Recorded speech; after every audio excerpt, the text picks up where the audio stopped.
I still remember that night like it just happened yesterday. 2 years with Eric, and I thought I knew everything about him. Our relationship had been normal, not too intense, but warm enough that I felt safe. He wasn't overly romantic, but the small gestures like waking me up in the morning to remind me to drink water or bringing me my favorite coffee after a long day made me feel like he genuinely cared. We laughed, we shared moments, and I felt like I was living a life that was almost perfect that day. We decided to go to a bar with some of Eric's friends. It was a cozy little place, warm yellow lights, music loud enough to cover private conversations. Eric and his friends were joking and laughing, raising their glasses, celebrating the night. I sat beside him, occasionally laughing along, occasionally just sipping my drink quietly. I felt this calm, almost silly peace. Sometimes, I think the more peaceful life feels, the more you can't shake the feeling that something's about to happen. We ordered food, pizza, and some appetizers. Eric started teasing Mark, one of his close friends. "Careful, Mark, or you'll eat the whole bar," he said, jokingly, grinning. I laughed along, thinking it was just typical friendly teasing. But then Mark glanced at me. His eyes met mine in a way that sent a chill straight down my spine. "If only she knew," Mark said casually, his voice calm but loaded with meaning. The entire table fell silent for a moment, heavy with tension. I didn't understand what he meant. Something in his tone, the way he looked at me, felt like a warning about something horrible that I wasn't aware of. I turned to Eric, hoping he would reassure me, laugh it off, say, "It's just a joke," but it didn't happen. Instead, Eric exploded. He shouted, his voice filled with rage, his eyes red, fists clenched. "Shut the hell up." He lunged toward Mark as if he wanted to hit him, and his friends had to hold him back. Mark didn't react, didn't fight back, and it only made Eric angrier. The atmosphere in the bar turned heavy, like time itself stopped. People stared, some laughed awkwardly, some avoided eye contact, but all I could feel was my heart pounding and my mind spinning. We left the bar early. On the way home, I was silent. I could feel a weight pressing down on me, but I didn't know where it came from. When we got back to the apartment, I couldn't stand the silence any longer. "Eric, what did Mark mean? What is it that he said, if only she knew? Is there something I don't know?" I asked, my voice trembling, but trying to stay calm. Eric looked at me, and this time it wasn't the anger from the bar. This was direct, personal anger. He shouted at me, calling me paranoid and telling me to drop it. Every question I asked seemed to ignite him further, and the more he dodged, the angrier he became. I wasn't trying to start an argument. I just wanted the truth. But Eric wouldn't give it. He yelled, even threatened, and finally stormed out in the middle of the night. I stood there in the dark apartment, heart racing, head spinning. I couldn't comprehend what had just happened. The feeling of helplessness and fear washed over me. I locked the door and sat down on the floor, telling myself I had to stay calm. But what is calm when a close friend drops a cryptic warning, and the person you love reacts with rage and refuses to explain? Over the next few days, I couldn't stop thinking about Mark's words. It was like a knife in my mind, reminding me that something terrifying was hidden just out of sight. I recalled all the times Eric had stayed out late, the small odd behaviors, the flashes of anger I had ignored. I realized I had been living under a thin veil of normalcy, when underneath was something I wasn't ready to see. I started noticing little details I'd ignored before: strange text messages, Eric's sudden mood swings, the way Mark looked at us when we were together. Each tiny piece felt like a puzzle I wasn't ready to solve. Then, a week later, Mark texted me, "Sorry, you have to deal with this," but said nothing else before blocking me. That short message left me anxious and curious at the same time. I was standing at the edge of suspicion and reality. My heart raced. I knew I couldn't ignore this. Something was happening, and if I didn't find out, I'd spend the rest of my life in darkness, never knowing the truth. I told myself I had to uncover it, no matter how horrifying it might be. That night, I couldn't sleep. I looked around the apartment, at every object, wondering if everything I believed in every moment of peace in this relationship was real or just an illusion. What I didn't know then was that this moment, when peace first shattered, was the beginning of a chain of events that would completely change my life. It would take me from trust to panic, from love to disgust, from safety to betrayal, so deep that I would struggle to find myself again. And what I couldn't have imagined was that the storm coming next would not only destroy this relationship, but also leave lasting scars on my mind and soul. The next day, I couldn't stop thinking about Mark's words. If only she knew. Just that one sentence, and it felt like my entire world was teetering on the edge. I paced around my apartment, heart racing, mind spinning. Every time I tried to imagine what Mark could possibly mean, the anxiety surged like wildfire. I kept telling myself, I just need to ask Eric, everything will be fine. But I forgot one thing. Eric never answered normally. When Eric came home a few hours later, I was ready to confront him. "Eric, I can't stop thinking about this. I just want to know the truth. What did Mark mean? Is there something I don't know?" My voice was trembling but determined. He stopped, staring at me with a cold intensity. And then, the second storm hit. He yelled, louder than last night, calling me paranoid, crazy, and accusing me of not trusting anyone. I felt my whole body shrink inward. Every word was like a punch to the trust I'd placed in him. I wasn't trying to fight, I just wanted a simple answer. But he wouldn't give it. He shouted, even threatened me, and finally walked out in the middle of the night. I stood there, in the dark apartment, heart pounding, mind spinning. I couldn't comprehend what had just happened. Helplessness and fear washed over me. How do you stay calm when a friend drops a cryptic warning and the person you love reacts with rage and refuses to explain? The following day, I decided to call Mark. I needed answers, even if they terrified me. But Mark didn't pick up. I left a message. I wrote, "Mark, I know you know something. Please, tell me the truth. I can't live in doubt anymore." An hour later, my phone buzzed. A message from Mark. "Sorry you have to deal with this." And then he blocked me. Just one short line, but it was enough to make my heart sink. I felt like I was standing on the edge of a cliff, and I had no idea what I was about to fall into. The next few days were a silent nightmare. I watched Eric constantly. Every strange text, every fleeting look between him and his friends made me tense.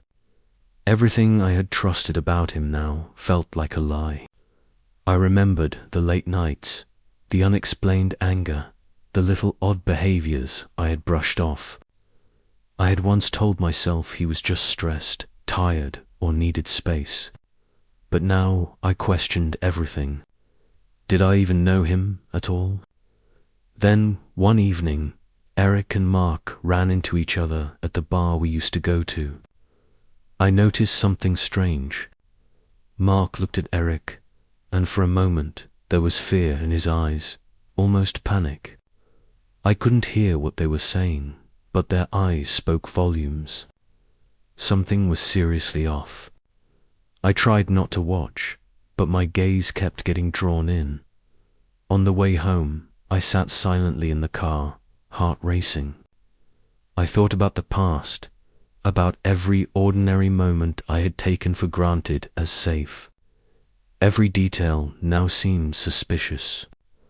Every small action could be a clue leading to a horrifying truth. Then, out of nowhere, Mark called. His voice trembled. I don't know how to say this, but you need to know. Right now, you need to check everything. In your house, your food, your drinks, everything. My heart stopped. Those words, said in that shaky voice, sent chills down my spine. I couldn't process them. Mark, what are you talking about? Please, just tell me clearly. I shouted, my voice trembling. He sighed and continued, voice barely above a whisper. Eric, you won't want to believe it, but he's been putting things into your food, your drinks, even your personal items. I didn't want you to have to deal with this, but I think you need to know. I felt my entire body go numb. I wanted to scream, run, tell myself it was some sick joke. But Mark went on, still trembling. I saw the cups under the sink, and I think you need to check immediately. I stumbled into my apartment. Every step felt heavy, my hands shaking as I opened the kitchen. And there it was, just as Mark had said, hidden behind cleaning supplies, small cups carefully tucked away. I froze, staring at them, a mix of fear and rage washing over me. My stomach churned, my body trembling, a cold sweat covering my skin. Everything became far worse than any nightmare I could have imagined. My apartment didn't feel safe anymore. Every time I stepped into the kitchen, I imagined what had been done to my food, my personal items. Every ounce of trust I had placed in Eric, every moment we had shared, now felt like a cruel lie. That night, I couldn't sleep. I sat on the kitchen floor, staring at those cups, trying to comprehend how someone I had loved, someone I had trusted, could do something so horrifying. I didn't know what to do next. I felt powerless, terrified but also determined. I had to know the full truth. And I knew, if this was true, it would change my life forever. That's when I realized the relationship I thought was peaceful wasn't just falling apart. It was dragging my entire world into chaos. And what I didn't yet understand was that this secret would tear through my mind and soul in ways I couldn't imagine, pulling me into a nightmare I might never escape. The next morning, I still couldn't sleep. All night, I had sat on the kitchen floor, staring at the little cups hidden under the sink, a mix of fear and rage coursing through me. I kept asking myself how someone I had once loved, someone I had trusted completely, could do something so grotesque. Every happy memory with Eric now felt like a lie, a thin veil hiding an unimaginable horror. I couldn't be alone. I called my mom, my voice trembling as I recounted everything. She sounded shocked and deeply worried, and without hesitation, she told me, "You need to get out of there. You need someone with you. You can't handle this alone." But I didn't want anyone else in my apartment. It felt like a haunted house now. Every object, every piece of furniture, every cup reminded me of betrayal and violation.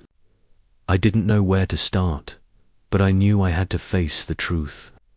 However disgusting it might be, I started combing through the apartment, checking every cabinet, every shelf, the cups hidden under the sink, unopened cans, beverages, even personal hygiene products in the bathroom. Everything made me gag and tremble. I kept thinking, how many times have I used these?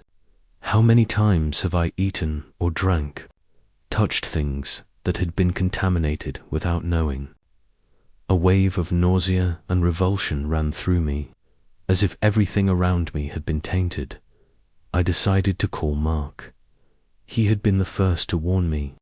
His voice shook as he said, I really want you to check everything, but don't touch those cups alone. Make sure you have proof. I knew immediately he was right. I couldn't deal with this alone. A close friend of my mom's came over. Together, we went through the apartment, collecting every suspicious item from the kitchen to the bathroom, so that it could later be handed over to the police if necessary. It felt like every part of my apartment had betrayed me.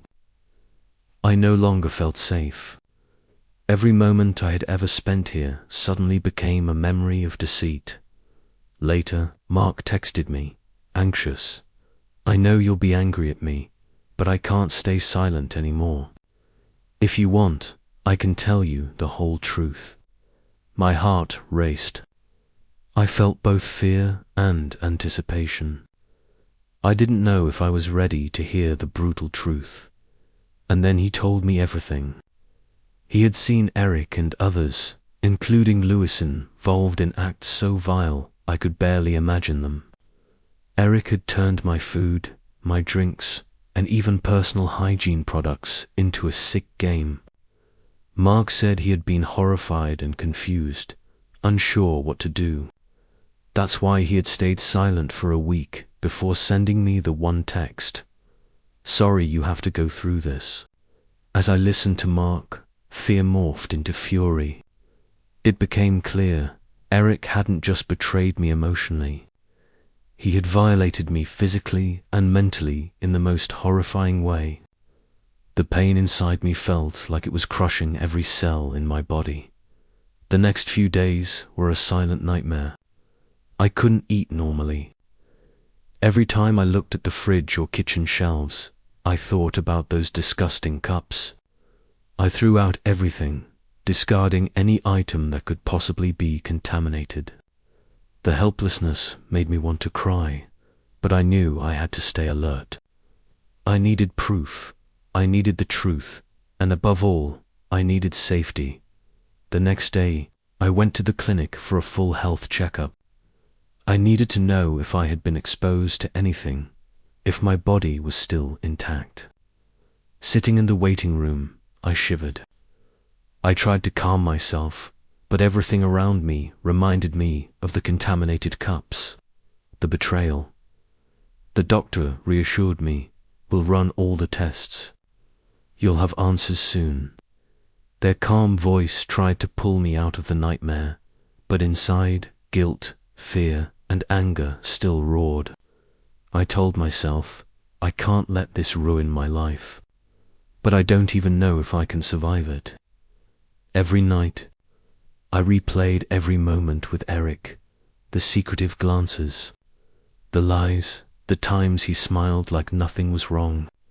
I no longer trusted my own eyes, my own heart, or my ability to judge people. Everything I had once considered normal had become a chaotic, horrifying mess. Then one evening, while I was cleaning the apartment with my mum and Mark, my phone buzzed. A message from an unknown number. "You need to know about Lewis. He was involved too." "Be careful." I looked at Mark, wide-eyed, heart pounding. It wasn't just Eric anymore. Others were involved, and they might still be covering up something.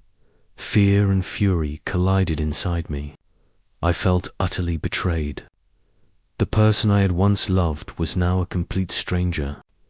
Every thought of him was like a knife in my chest. I had to act.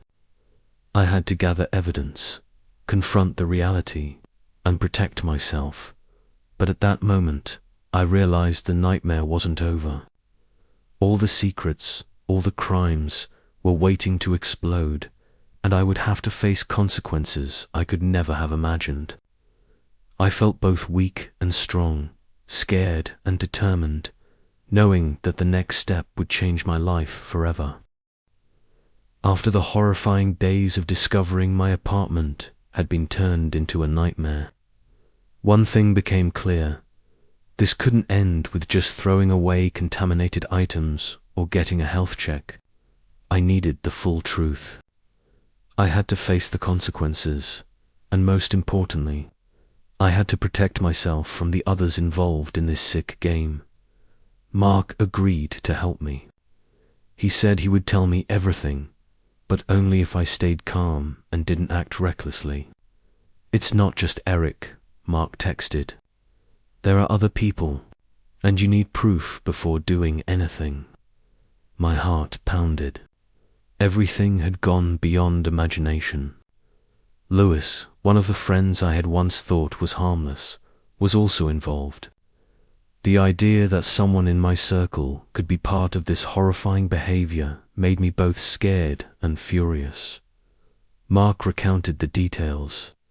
Lewis had participated with Eric in pranking me. He knew about it, even actively joined, and then kept it secret. Mark had witnessed everything, felt disgusted, and didn't know what to do until he couldn't take it anymore and reached out to me. Hearing Mark, rage ignited inside me. I thought my pain came only from Eric, but there were others. The betrayal hit harder. I wanted to scream, to make everyone see that I was not just a victim in some sick joke. I wanted justice. I wanted to protect myself, and above all, I wanted to retaliate smartly and legally. I started making a plan, collect evidence, save messages, photos, anything that could prove Eric and Lewis's actions. My apartment had become a crime scene, and I had to treat it that way. Every cup, every hygiene product, every scrap could become crucial evidence. One day, while checking through the discarded items, Mark handed me a USB filled with messages and photos from Eric's phone. They clearly showed Eric and Lewis's secretive, disturbing activities involving me. My head spun. Every message, every photo was a shocking new piece of the horrifying puzzle about the person I had trusted, but the nightmare wasn't over. One evening, my phone buzzed. Unknown number.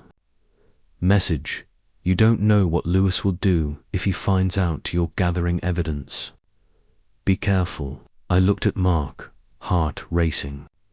We knew immediately Lewis was alert and could be dangerous if he realized we were onto him. Fear and fury collided. I felt utterly betrayed. The person I once loved was now a complete stranger. Every thought of him was like a knife to my chest. I had to act, gather evidence, face reality, and protect myself. At that moment, I realized the nightmare wasn't over. All the secrets, all the crimes, were waiting to explode, and I would have to face consequences I could never have imagined. I felt both weak and strong, scared and determined. Knowing that the next step would change my life forever, I went to the police and handed over all the evidence. At first, they were skeptically, understandably. This sounded like a horror movie. But when Mark came along, told the full story, and provided proof, they took it seriously. The cups, the messages, the photos all collected for investigation.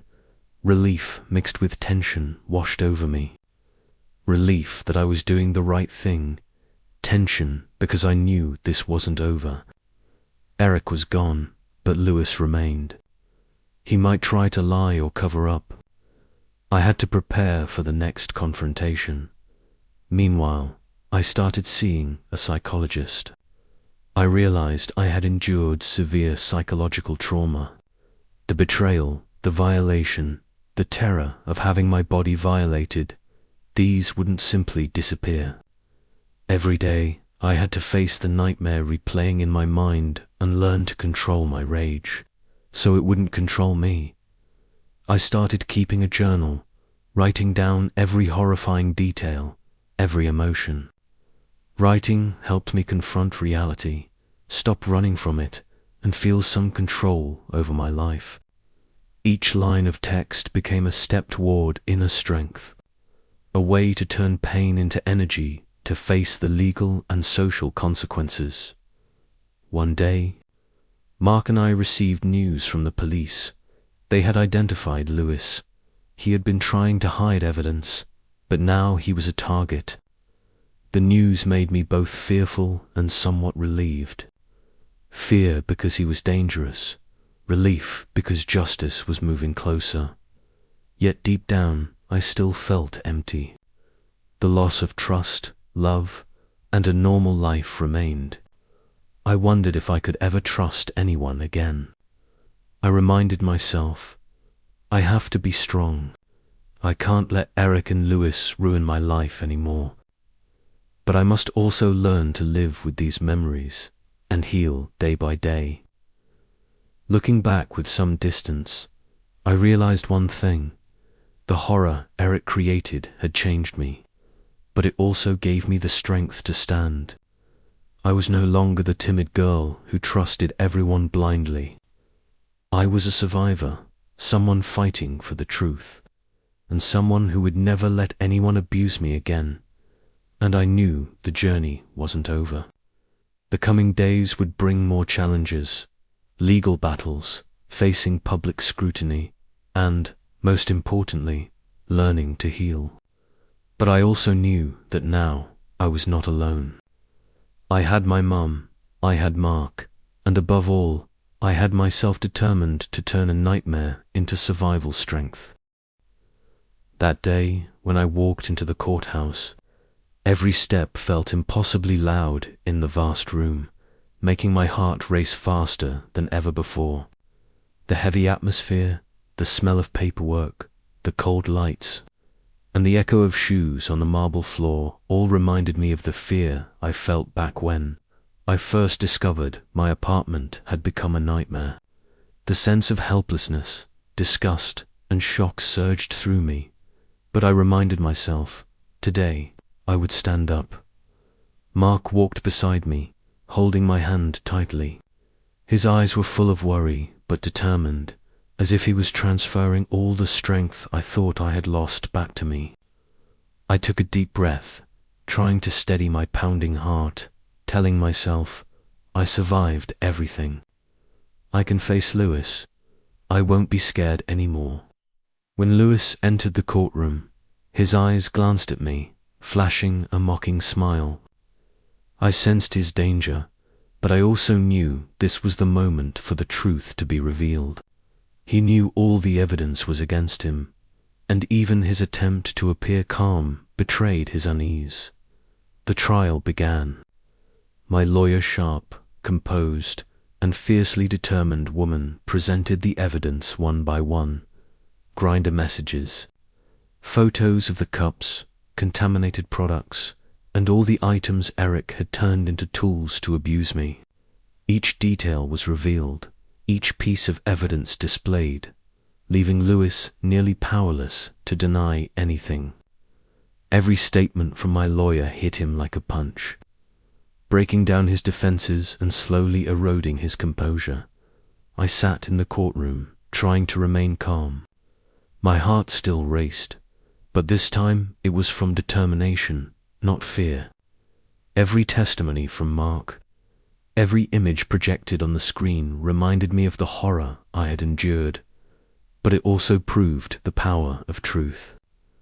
I felt myself growing stronger with every moment, as if all the pain had been transformed into resolve. Lewis began to defend himself. His voice was cold, trying to deny all accusations, but my lawyer left him no chance. Every argument was analyzed, dismantled, and piece by piece. The evidence confirmed that Lewis had participated in Eric's disgusting actions. I watched fear gradually appear on his face. The arrogance and contempt he had shown before vanished, replaced by panic and helplessness. The trial dragged on for hours, tension climbing to a peak where I felt like I couldn't breathe. I recalled every detail from discovering the cups under the sink, Mark's messages, to the horror of cleaning my apartment and realizing I had been deceived for so long. All the emotions, fear, anger, disgust, helplessness had now transformed into strength, allowing me to stand firm and face Lewis head-on. A moment of extreme tension hit me like my heart might stop. Lewis, after hearing too much evidence, suddenly exploded, shouting in the courtroom, trying to deny all accusations. But every time he yelled, my lawyer countered with precise evidence, pushing him to the edge of losing control entirely. I felt like I was witnessing a person reveal their true nature, a deceitful, dangerous, terrifying individual. I remembered Mark's initial anxiety when he first witnessed what Eric and Lewis had done. Now, I was facing that horror directly, but this time with legal power on my side. I felt the anger inside me turn into resolve, would no longer be a victim. I was fighting for the truth, for justice, and for myself. When the trial concluded, the judges and lawyers began discussing Lewis's sentence and legal responsibility. I stood, feeling my heartbeat slow, yet still tense, knowing the legal process was not fully over. Justice was near, but it brought its own pressures and new fears. Mark walked beside me, his gaze full of empathy and understanding. I realized I would never forget what happened, but I also knew I was no longer alone. I had learned to trust again in those who truly cared, ready to stand by me when everything went wrong. As I left the courthouse, I noticed staff and bystanders observing. Part of me still ached, but the sense of freedom and inner strength began to emerge. I realized confronting Lewis was not just about legal justice.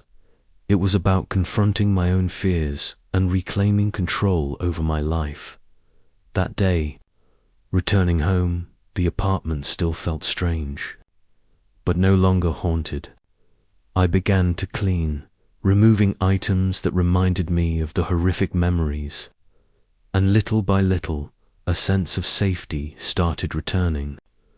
I was still in pain, still needed time to heal, but I could see a glimmer of light at the end of the tunnel. Looking back on the entire journey, from discovering the nightmare to facing Lewis, I realized that the pain, betrayal, and violation had transformed me into a stronger version of myself. I was no longer the timid girl who trusted blindly. I was a survivor, a warrior defending the truth and myself. The trial not only delivered justice, but also taught me a profound lesson. The greatest strength doesn't come from revenge, but from facing the truth and standing firm in the darkness. Every disgusting detail of the past now formed the foundation for moving forward. I sat back, looking around the room still echoing with traces of the trial, and reminded myself that every step I take from now on would be a step toward freedom, toward inner strength I once thought was lost forever. I knew the journey of recovery was long, but I was ready to face every challenge, every lingering pain. Mark stood beside me, his gaze gentle but firm. I realized that strength doesn't lie solely within myself, but also in those who truly stand by you, who share your pain and walk through the darkness with you. I was no longer alone, and for the first time in months, I felt a flicker of hope, small but real. The day after the trial, I woke up with a deep exhaustion, but also a strange sense of relief. The nightmare had been exposed, yet I knew the real journey of healing hadn't even begun. My apartment felt quiet, free from the horrors of before. but memories lingered in every corner, the afternoon sunlight streaming through the window. The sofa where I'd cried, the sink where the cups had been found. Every detail reminding me that the past was still very much alive. Mark arrived early, coffee in hand, his eyes filled with concern but also hope. He didn't need to say much, just his presence was enough to make me feel less alone. We sat in silence, listening to the wind outside the window, the distant hum of traffic and my slowly steadying heartbeat. "You don't have to do anything right now," Mark finally said. "Just live and breathe." I nodded. For the first time in months, I felt I had permission to rest without being haunted by fear or anger. Recovery, I quickly realized, wouldn't happen overnight. Every day was a challenge. I had to learn to walk through my apartment without panicking, to hold a cup or touch objects without being overwhelmed by past memories. I began keeping a journal, pouring every thought, nightmare, and memory onto paper. Each page was a release, a way to free myself from feeling trapped in that horrifying past. I also started attending therapy sessions. The first day, I could barely speak.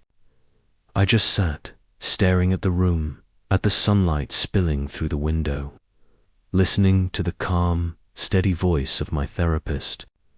Gradually, I began to speak. Every detail, every fear, every feeling of betrayal and violation. Each story told was a small step toward reclaiming control over my life. Facing the outside world was another challenge.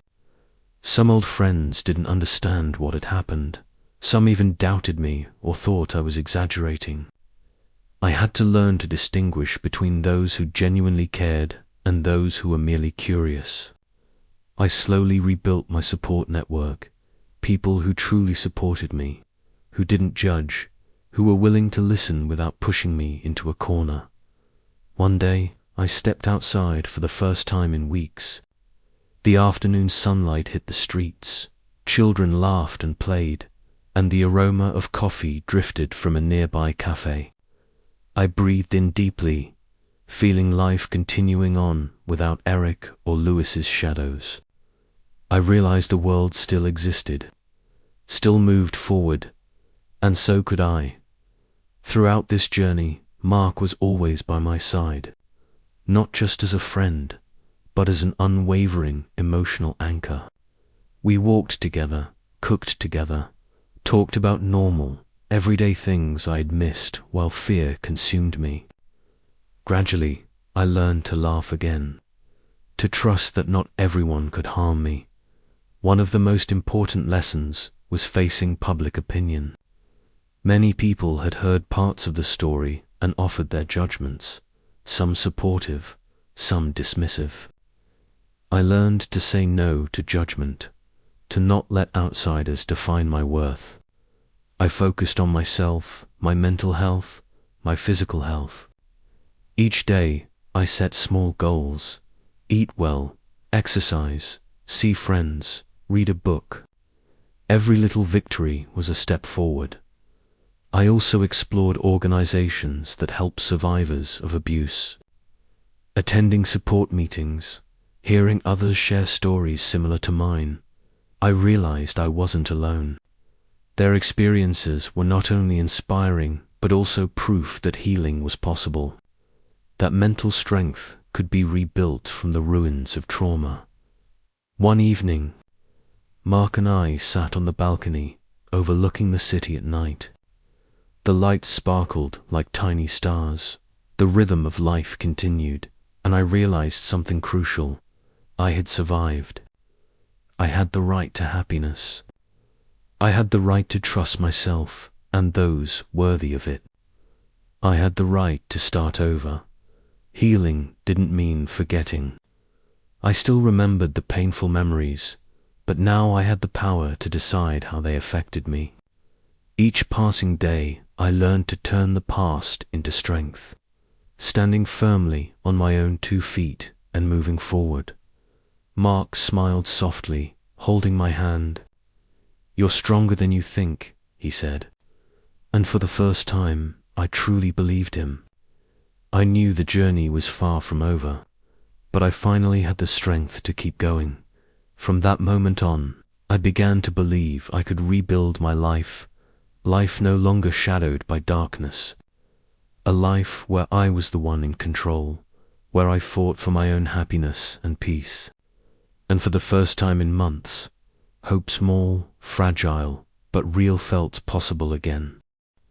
In the days that followed, I began learning how to live again, little by little, step by step. Every morning when I woke up, the panic that had once gripped me was no longer there. Instead, there was an emptiness, but also a sense of relief. I would take a deep breath, look around my room, and tell myself, "You survived." Every day is a chance to start over. Reminding myself that I still existed in this world was crucial. Before, I felt like a ghost wandering through my own life. Now, I was beginning to feel my presence again, the control returning. Reintegrating into society was truly a challenge. I started meeting old friends, but now I knew to be more cautious. Some were still curious, whispering, or even doubting my story. Those early encounters were tense. My heart raced every time someone asked questions, as if they could see into the horrifying past I was trying to conceal.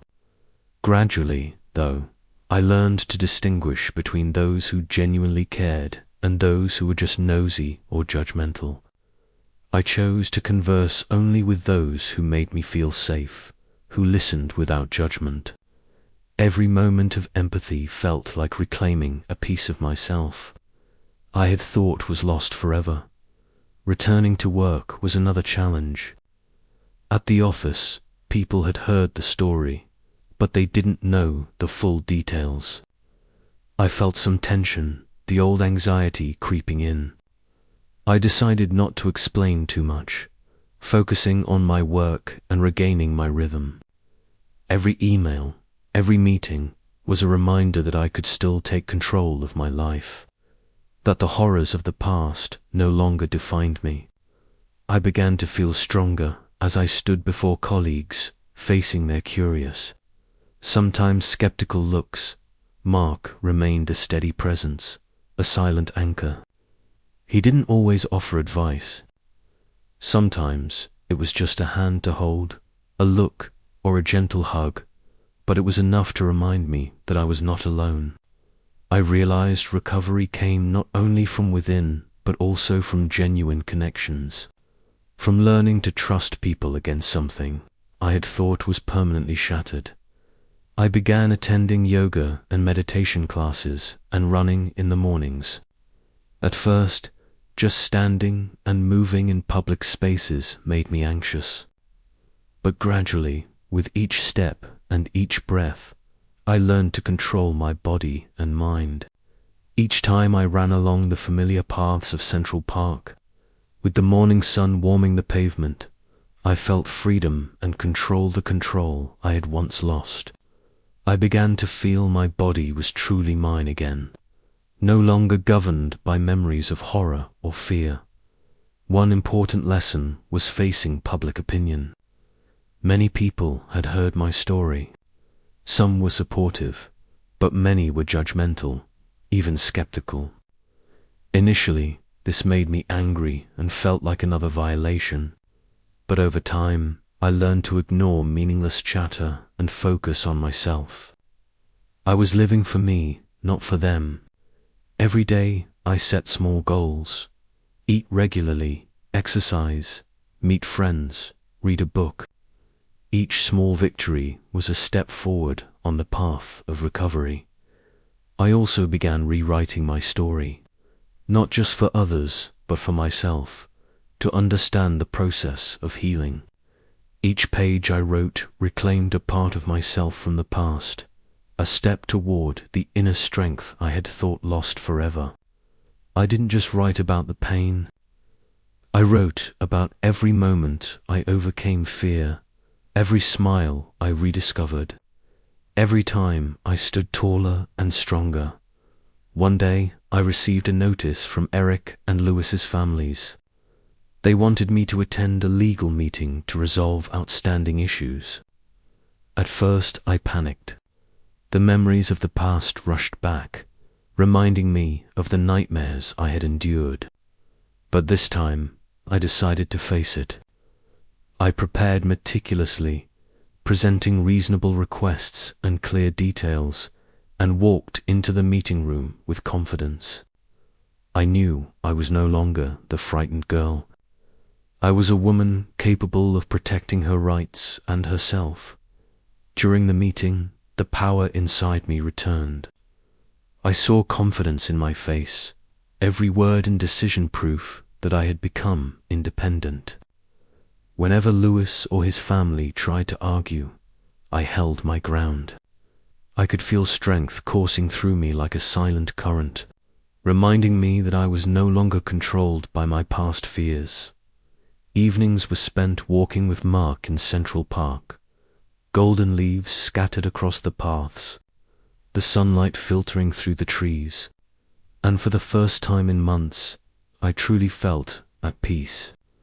We talked about future plans, small dreams I had forgotten amidst the nightmare. I learned to enjoy the little moments, realizing life could still be beautiful and worth living, even after surviving the storm. Recovery was not a straight path. Some days, panic still returned, control slipped, and memories of horror resurfaced. But I learned to accept it, to forgive myself, and to be patient with the healing process. Each passing day, I grew stronger, more confident, and I knew I could live a fulfilling life. One evening, I sat on the balcony, looking down at the city lights. Life carried on below, and now I felt myself in rhythm with it. I was no longer the scared girl, no longer haunted by the past. I was a self-possessed woman, someone who'd learned to stand up, fight, and rebuild her life.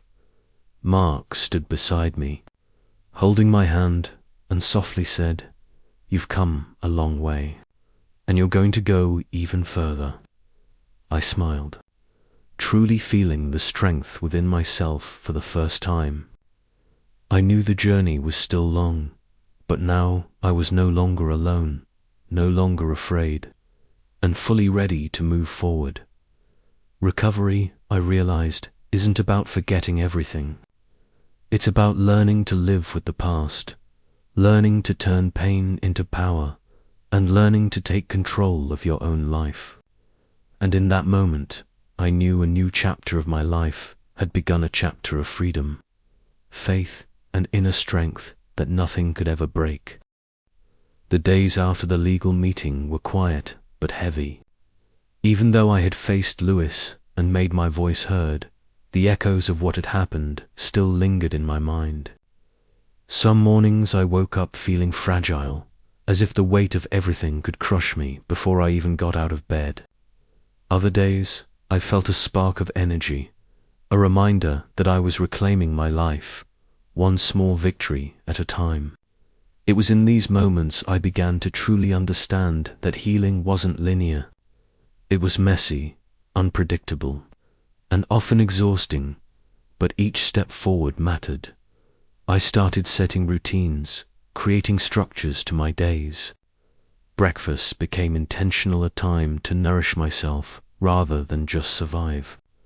I would brew coffee slowly, feeling the warmth of the cup in my hands. And for a few minutes, I allowed myself to simply exist in a space that was my own.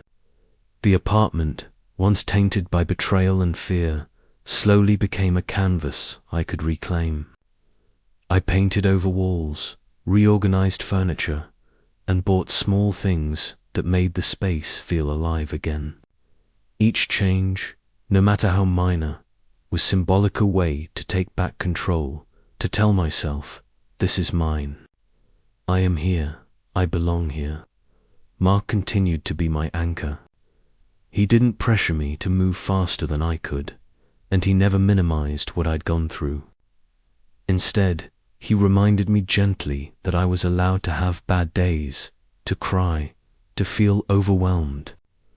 Our conversations shifted from recounting nightmares to planning trips, talking about music, movies, and books, mundane things that somehow felt like treasures after everything I'd endured. It was in these small slices of normalcy that I began to feel human again, to rediscover the parts of myself I thought I had lost forever. Returning to work became a new challenge. Some colleagues who had once whispered behind my back now acted like nothing had changed. Others expressed concern, but I wasn't sure if it was genuine. I learned quickly who could be trusted and who could not. Slowly, I regained confidence in professional settings. Each presentation, each meeting where I spoke up, became an act of reclaiming power. I was no longer shrinking to make others comfortable. I had survived real horror, and a workplace argument felt insignificant in comparison. That realization fueled a newfound assertiveness I hadn't known I possessed. At night, I poured out memories, fears, victories, and doubts onto paper, letting them spill out unchecked. Writing became a form of exorcism, a way to process the lingering trauma without letting it control me. I documented my progress, moments when I laughed, small victories over panic attacks, even days when I simply survived without collapsing emotionally. Each entry was a breadcrumb in the trail back to myself. Gradually, I ventured into social situations again. Coffee shops, small gatherings, and even local art events became arenas for reclaiming the world I had once avoided. Every interaction reminded me that the world hadn't stopped spinning, that people could be kind, and that I could navigate it safely again. With each step, I felt my walls soften, not to let everyone in, but to let in the possibility of connection, trust, and even love someday. In a world where I had regained my agency, one afternoon, while walking along the Brooklyn waterfront, I watched the sun glitter across the East River. The reflections shimmered like tiny sparks of hope, and I realized that although the past could never be erased, the future was still mine to shape. I could make decisions that empowered me rather than diminished me. I could choose people, places, and experiences that reinforced my sense of self-worth. And I did. Every day, in small ways, I chose me. Counseling remained a critical part of my journey. My therapist helped me unpack the layers of betrayal, fear, and violation I had experienced. Through guided exercises, I learned grounding techniques, ways to calm my racing thoughts, and strategies to rebuild trust in my own judgment. Therapy wasn't a quick fix. It was a toolkit I carried with me, a set of keys to unlock the doors that had once trapped me in fear. I, also, started volunteering at a local center supporting survivors of abuse. Sharing my story, listening to others, and witnessing their courage made me feel connected to a larger community of resilience. It reminded me that suffering, while deeply personal, could also foster empathy, strength, and solidarity. Helping others became a way to solidify my own recovery, turning past pain into present purpose. One evening, Mark and I watched the sunset from the rooftop of my building. The city hummed below, alive with possibility. I felt a sense of closure I hadn't thought possible. The past was a shadow that would always exist, but it no longer dictated my steps. I could breathe. I could laugh. I could plan, hope, and dream. The life that had once seemed stolen was slowly, painstakingly, becoming mine again. Rebuilding wasn't about forgetting. It was about learning to coexist with the past, transforming trauma into wisdom, and embracing a future defined by my choices, not my fears. Each day was a step forward, sometimes small, sometimes monumental, but always forward. I was no longer a victim. I was a survivor, a woman reclaiming her narrative, and a person with the courage to face whatever came next. And in that quiet moment, with Mark beside me and the city sprawling endlessly below, I realized healing was not a destination. It was a journey, and for the first time in months, I was ready to walk it fully, fiercely, and without looking back. The weeks following my court confrontation with Lewis passed at a pace that felt both painfully slow and alarmingly fast. Slow because every legal procedure dragged on endlessly, and fast because the tension and anticipation never let up. Each morning I woke up, I reminded myself to stay calm, yet anxiety still seeped into every breath. I knew justice doesn't always come quickly, and even though I had spoken up, the final outcome was still uncertain. The legal system constantly asked me to provide additional evidence, submit detailed statements, and attend long, drawn-out interviews. Every time I stepped into a courtroom or temporary hearing room, I felt the weight of every eye on me, as if they were waiting for me to falter. But now I was no longer the scared, bewildered girl. I had trained myself to remain composed, to not let fear dictate my actions. Every signature I signed, every answer I gave, reminded me of the strength I had built. Lewis was finally summoned. Watching him enter the courtroom, I could see the stark difference. His face was no longer confident. His gaze darted away, and his body was stiff with tension. He knew the evidence against him was undeniable. But observing his attempts to feign composure, I realized the cruelty that still lingered in his every gesture. He still wanted to control the situation, still wanted to instill fear, but I was no longer trapped by that dot. The trial stretched over multiple days, each filled with tense and emotional moments. My lawyer meticulously presented the details of the crimes, Eric and Lewis's use of household items to abuse me, the grinder messages, photos of the contaminated cups, and personal hygiene products.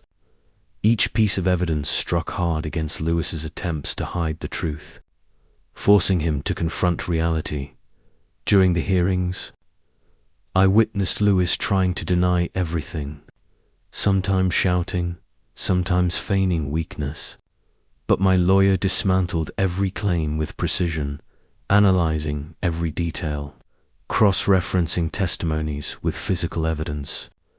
I realized that justice wasn't about revenge, it was about uncovering the truth, making sure the horror couldn't repeat, and ensuring that I, along with other victims, could see themselves protected. Mark was, once again, my unwavering support. He sat beside me through nearly every session, holding my hand when anxiety spiked, reminding me that I wasn't alone. Words weren't necessary. His presence, his understanding, was enough. It was like a beacon in the darkness, guiding me step by step forward. Throughout the process, I came to realize that the greatest fear wasn't just what had happened, was the worry of how people would perceive me. Would they believe me? Would they see me as weak, or worse, too sensitive? But step by step, I learned to block out the meaningless chatter. I understood that my worth didn't depend on others' acceptance or reactions, depended on my ability to stand up and speak my truth. One morning, after my lawyer called to say the trial was progressing well and that Lewis might face serious jail time, I felt an unexpected surge of energy, not joy from revenge, but the thrill of victory, the victory of truth, of justice, of refusing to let the past dictate my future. I remembered the days I panicked discovering the cups under the sink, reading Mark's messages, realizing my home had been violated.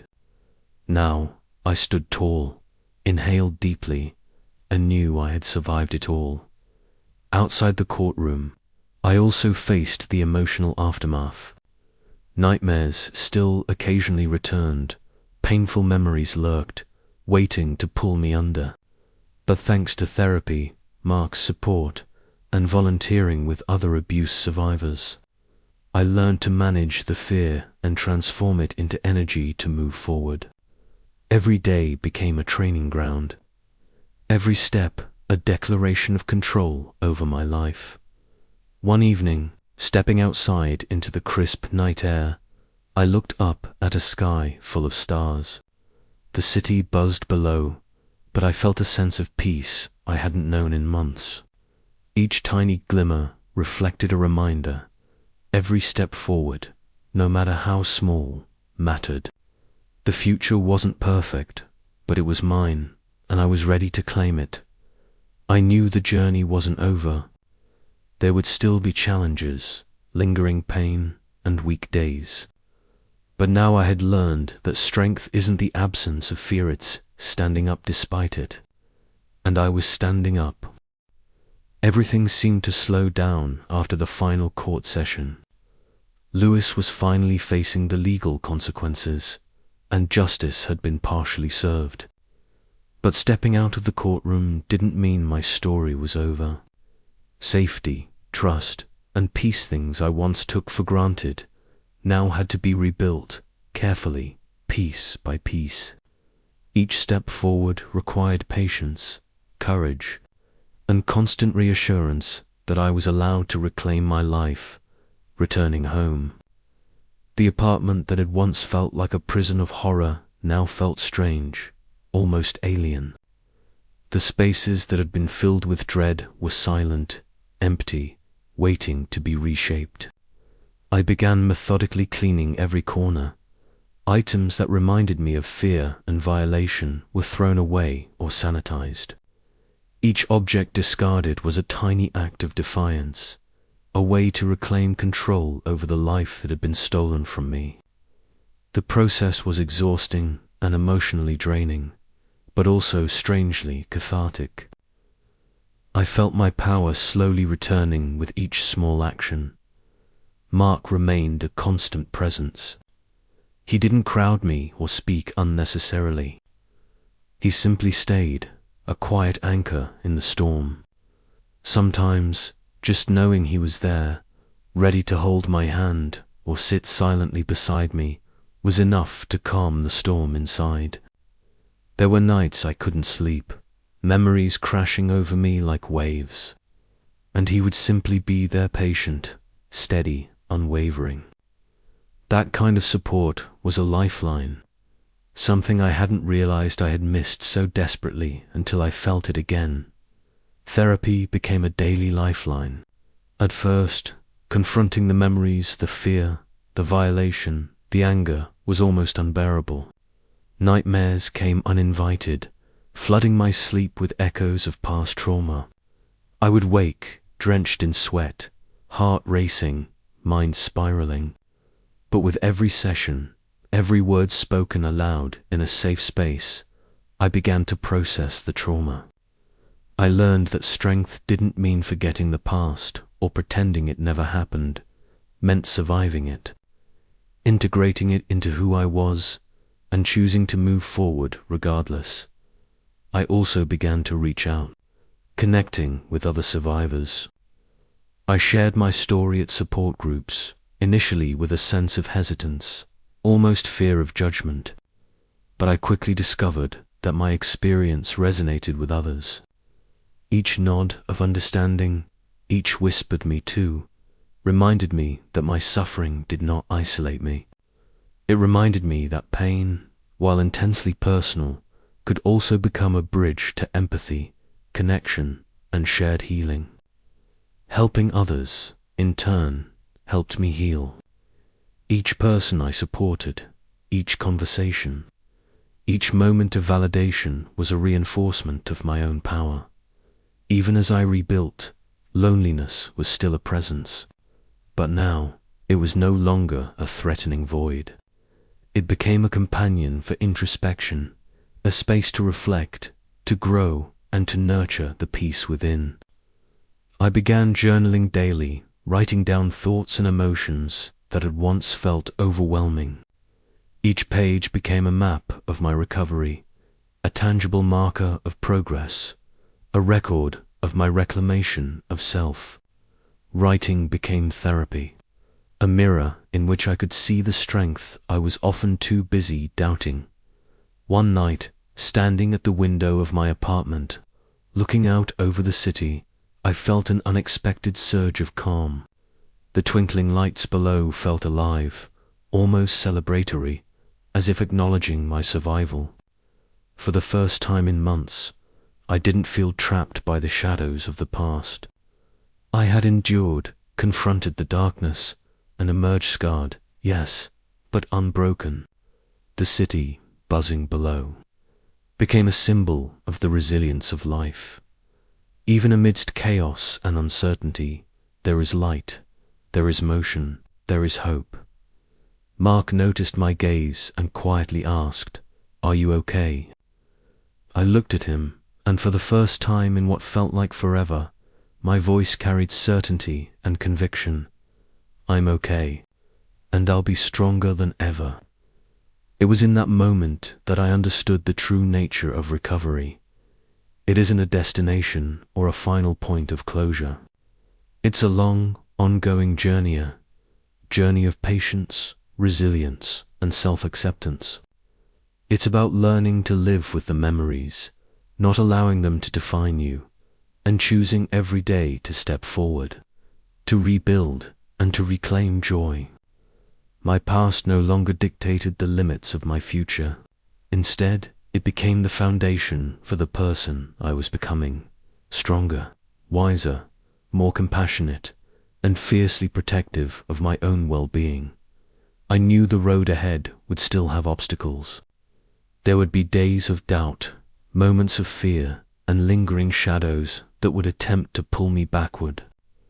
But now, I had learned to stand firm, to confront the discomfort, and to embrace the discomfort as part of growth. I had learned that true freedom comes not from escaping the past, but from mastering how to live despite it, stepping outside into the crisp night air. I felt the cool breeze brush against my face, carrying with it the faint hum of the city below. Each sound, each light, each small movement of life felt like a reminder that I was alive, that I had survived, and that I could thrive. I realized that my life, once dominated by fear and betrayal, was now mine to live fully. I was no longer a victim. I was a survivor, and so I took a deep breath, feeling the weight of the past lift slightly from my shoulders. I would continue to live, to love, to trust cautiously but openly, and to fight for myself in every moment. Because now I was not only surviving was reclaiming my life. I was a warrior of truth, of resilience, and of light. And for the first time in a very long time, I felt completely, undeniably free. Truly free.